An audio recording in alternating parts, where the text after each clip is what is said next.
Okay, guys, I think the best thing to do is just start with questions. With Gregory, was it just a situation where the risk reward at where you got him was too good to pass up? Well, we had him very high on our board. He certainly represents a position of need. He's an outstanding pressure player, and all of that is very attractive. We, from the standpoint of risk, usually one way or the other, whether it's going high in the draft, whether it's picking, taking some extra risk, you're overpaying in one way or the other for what he has the potential to bring to the table. We've got very comfortable with our discussions with him. He communicated well and communicated thoroughly with Coach Garrett. He communicated with Rod Marinelli. He said that, and I personally had some great visits with him. I had a good visit with him on the phone today before I picked him. And so the bottom line is that we're comfortable with that pick, and if things work out, we've got a support system in place. For a player of his caliber, that support system goes all the way to the top of our organization, and we invest a lot in that support system of our own assets and energy and time. And I'm talking about individual time. And I think we are better today than we were I'm talking about this area of support, than we were several years ago. But I think it gives us enough confidence that we can work through some of the issues that have basically caused him to drop, and maybe improve on that. That's certainly the plan, and have us a heck of a contribution to winning. Do those issues go deeper than just the failed marijuana test? Oh,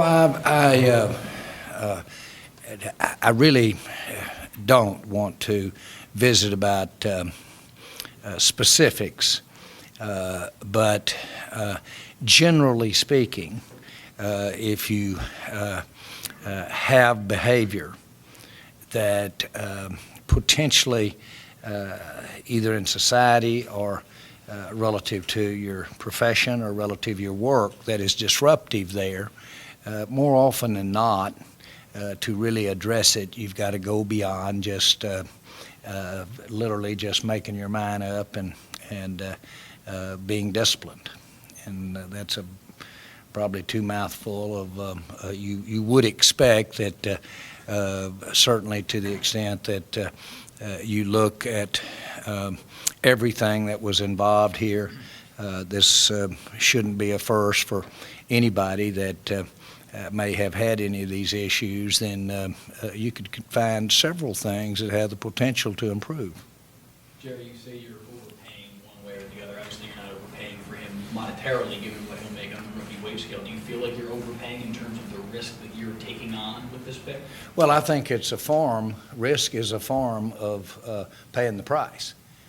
And just like you can take a player too soon for where he ought to have been taken in the draft, or you can reach down there, it's the same difference. We had this discussion ad nauseum today.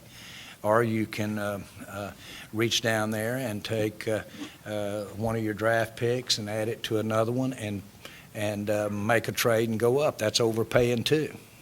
So there's a lot of ways to overpay. You can overpay by the nature of the heavy lifting that might go if you have a situation with, in this case, players or employees, and you have to allocate too much of the organization's energy and time. You can overpay that way.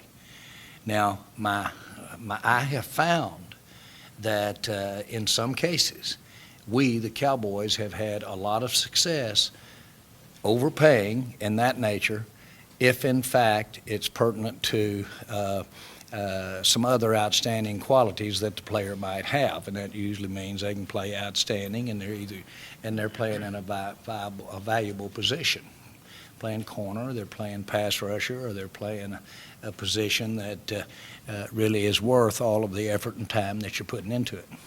Jason is a guy who talks a lot about character guys. Where does Randy Gregory fit into that? Well, I think if you look at all three players that we've chosen over the last couple of days, I think the things that stand out to me is that they're all talented guys. They have the right measurables. They have the athletic ability that you're looking for.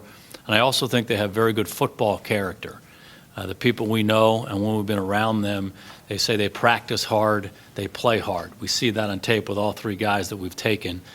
And the due diligence we did with their coaches and the time we spent with them tells us that.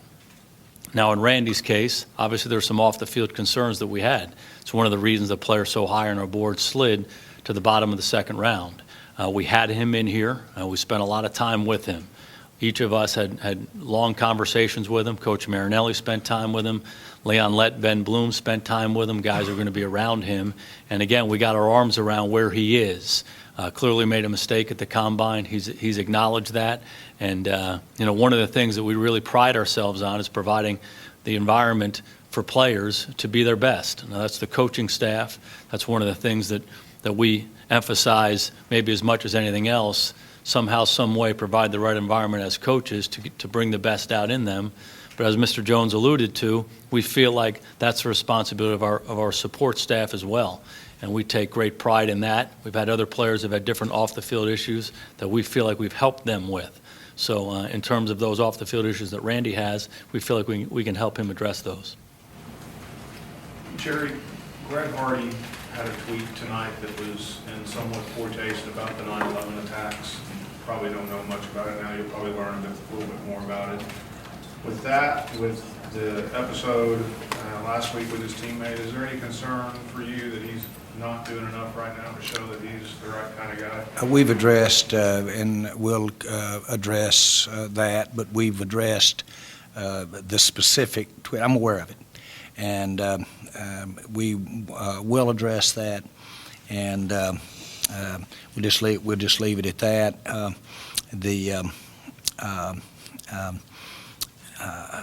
Any concerns that I might have is one that you've got to just be measured as to where your intent is when you're basically using, and I'm not talking about his right now, but in general, we all know that we're living in a time now that you don't allude or use examples that socially have just are just out of step or bad taste. And so, again, those are some of the kinds of things that it's good to be able to have a good line of communication with players and address and work on.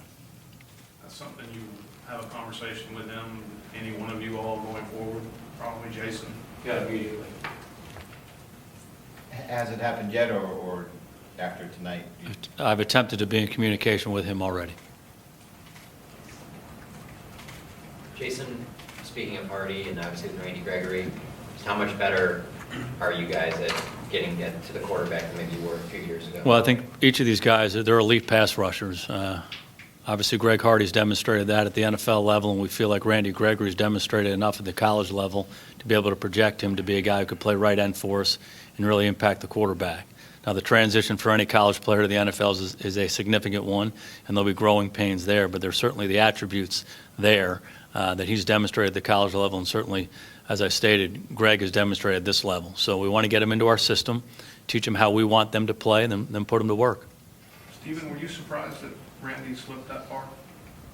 Well, I think anytime you look at, somebody who's had a misstep, as, I think he's quick to admit that he had at the combine, then, you never know what those ramifications are. And I think he was also the first to admit he missed some meetings and some things that ultimately may cause people to pause before you take a pick. And I don't think it was to anybody's great surprise maybe that he fell out of the first round, but, at some point you get your hands around it. That's why we brought him in here. We wanted to do significant and thorough due diligence on him and really get our hands around what type of person he is, what type of character he has, and what we think we're going to be working with going forward. So I don't think it surprised us that he fell some, in terms of, as he continued to fall. Then obviously we decided to make a decision to go with him when our pick came up.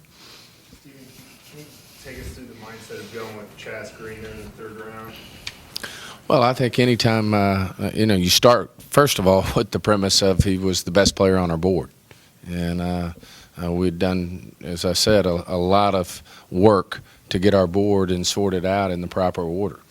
And if you look at where we are in the offensive line, we lost a really solid offensive tackle in Jeremy Parnell, and he ended up playing the last 6 or 7 games. We have a lot of confidence in Doug. But as we all know, Doug's been here and had a great career here with the Cowboys, but he's not getting any younger. And, he was injured last year, and we really felt like it was very important that we take care of that swing tackle position, and ultimately think that Chaz has the skill set to ascend, and ultimately when Doug's ready to step down, which I hope it's later rather than sooner. But if that does happen at some point, we think he has the skill set to step up and be a starter for us. And, as you know, we feel strongly about the offensive line. We've had a lot of success going with the guys that we grade and fit, and he was not only the top offensive lineman on our board, but also the top player on our board. Stephen, what intelligence do you guys have in terms of how Nebraska handled Gregory in terms of his drug problems and any possible rehab, things along those lines? We think we did a thorough job and have a good feel for it. And I don't think it's our place to share those type of details, but I do think we got a good feel for how that situation worked there in Nebraska, and how he worked with his coaching staff, how he worked with the university, and really feel like we got our hands around that. Jerry, are you determined to show the running back is not a must? Well, we need to have good. We need to have very productive running game, and we need to have good running backs. I think that the facts are that with McFadden and with Randall and with Dunbar and with Williams there, we can go play. And we might be, we're doing well enough that we have not felt hostage at running back relative to the draft. I don't even want to use a term, that dramatic a term, but we did not have it down as a must drafting position when we came in. So I'm not trying to sell it. We're actually demonstrating that when it comes to getting a chance to get a top cover guy or get a guy that can really help us in the secondary and do something that do some things we haven't been able to do if he does play free safety, when it comes to really getting an elite pass rusher, that taking priority over the running back. And when we walked, have spent the last several weeks going into, and almost not a day went by that we didn't put swing tackle as a real need for us on offense. So the point is, we're drafting at positions and drafting players that are more important to us than running back. Jason, looking ahead to tomorrow, a lot of casual fans probably get excited for the first, second, third round, but how important is you guys found an Anthony Hitchens in the 4th round last year. How important is tomorrow to make sure you guys, kind of hit well in those rounds? It's critical. Every pick is critical, and we spend a lot of time evaluating the players who are going to be taken at the top of the draft, but we spend an equal amount of time in the middle of the draft and the bottom of the draft. So, 4, 5, and 2 7s tomorrow, and we'll be locked into each of those picks, and we want to address some needs, but again, we want to take the best players. And if you look at the picks we've made up to this point over the last couple of days, we've taken the best players on our board, and that's something that we think is important. They fell in line with some of our perceived needs, addressing the secondary, addressing the defensive line, addressing the offensive line. So, I think we've done a good job of that up to this point. We'll continue to try to do that throughout tomorrow's draft. Gary, how do you think that the player program has, or the support system you've talked about has improved the last few years you talked about? How and where has that improved in your mind? Well, we benefit tremendously from many league initiatives, one, and the league literally right before the nation's eyes has made improvements in our support system and our emphasis on behavioral areas for players. But they've always been there, they being on a league basis for all teams. I've mentioned this, and I'll mention it again. This area of behavior and relationships has to be founded in what we have agreed to and what we've set up in the collective bargaining agreement, and it all has to fit right there. There is an exception. Players can, in the collective bargaining agreement, involve team and club personnel as much as they want to involve them in anything about their health. They can do that. They have that option to do it. And so it's as a part of it on occasion, over the years, on a personal basis, and then on the rest of our staff, we're involved in assisting our players. Certainly our programs of financial advice, our programs that involve assistance for basically some of the social issues that we all have as far as drivers, things like that. All of that is there, but there's another level. And that level really takes trust. It's not necessarily the thing that an individual wants to do to have his boss privy to some of his foibles. Now, that's not necessary, as we know. It's not necessary in this country. It's not necessary in certainly the NFL. But there is a trust level that you can have people that you think have your best interest at heart. Their interests are aligned with your interest. I'm talking about a player, and you can become involved in it. We've had success with that, enough that no matter who it might be, I don't want to mention their names because it's not fair to them. Some of them have really had tremendous success. But the big thing is how committed we are. When we do that, I've added on some more hours on my workday. When we do it, it's got to be worth it for me. But when we do it, I have added on additional responsibility, personal time responsibility. And that way, in a way, when you decide you're going to take on a situation with behavior issues or have future, you not only want to make it worth it, but you want to make it with a player or an individual that you want to spend a lot of time with. And so that's important. And so before you do it, you need to get to know them. That's why Randy was here. I wanted to get to know, I wanted to see. And so my whole point is that it's not just a wing and a prayer and here we go and we're going to get lucky. There's a lot of work involved in making this work out. He's committed. I've had several other players commit and fundamentally live up to our commitment, and we've had improvement, and we've had some guys do a great job for the Dallas Cowboys. When a player tells you he wants that involvement, do you take that as a sign that he is serious about altering his behavior, and that is why you enter into this pact with him? Serious, yes. Yes, I do. And then it goes from there. I mean, you can tell real serious. This is not. This is pretty logical. The areas we're trying to improve on mean you either get to play football in the NFL or not. Not necessarily for the Cowboys, but you get to play in the NFL or not in many of these areas. And so all the help you can get if you establish how much football and being in the NFL means to the individual, how much it really means for them to be involved. Now, we all know the human frailties of having the best of intentions And if it were that easy and you could correct habits and you could correct addictions or you could correct things like that, then, boy, this would be a different world. I should be the President of the United States if I can get all that done.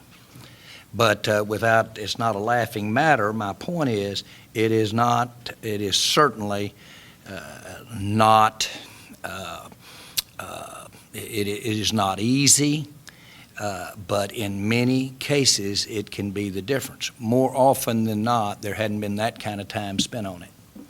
There has not been.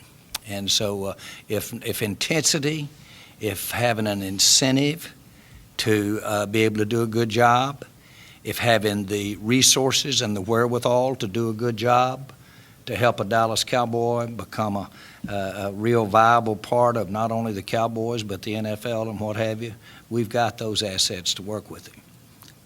Jason, you said that Be the last one, guys. We got to get back to you the. guys are able to absorb, your locker room able to absorb these kind of players.